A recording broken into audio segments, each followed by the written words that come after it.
আসসালামু আলাইকুম আপুরা, আশা করি সবাই ভালো আছে। আলহামদুলিল্লাহ আমিও ভালো আছি। এই যে আজকের রান্না আমার কি, আজকে রান্না হচ্ছে কেচকি মাছের চচ্চড়ি, আর একটু শুকাতে হবে। আর এই যে এখানে হচ্ছে ডাল। তো আজকে দুপুরে কি কি রান্না করলাম তোমাদের সাথে একটু শেয়ার করি। বেশি কিছু রান্না করি না, এখন তোমাদের ভাইয়া দেশে নেই।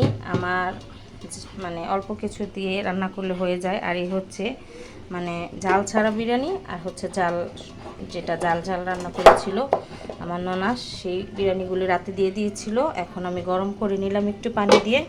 তো এটা আমার ছোট দুই ছেলে মেয়ে খাবে। আর এই তো আমরা মা মেয়ে, বড় মেয়ে আর আমি মিলে খাবো। আর এখানে রাতের ভাত বসাবো, সেজন্য চালটা ভিজিয়ে রেখেছি। আর দুপুরের কিছু গরম করেছি ভাত। এই যে আমার রাতের ভাত ছিল, মানে কালকে দুপুরের ভাত ছিল, সেগুলো আমি গরম করে নিয়েছি। তো এই যে দেখো, অল্প কিছু পানি দিয়ে গরম করে নিলে গরম ভাতের মতো পুরো ঝরঝরা হয়ে যায়। এই যে আমি এভাবেই ভাত থাকলে ফ্রিজে গরম করে নিই। তো আজকে দুপুরের রান্না আমার এই পর্যন্তই। তো সবাই ভালো থাকো, আল্লাহ হাফেজ।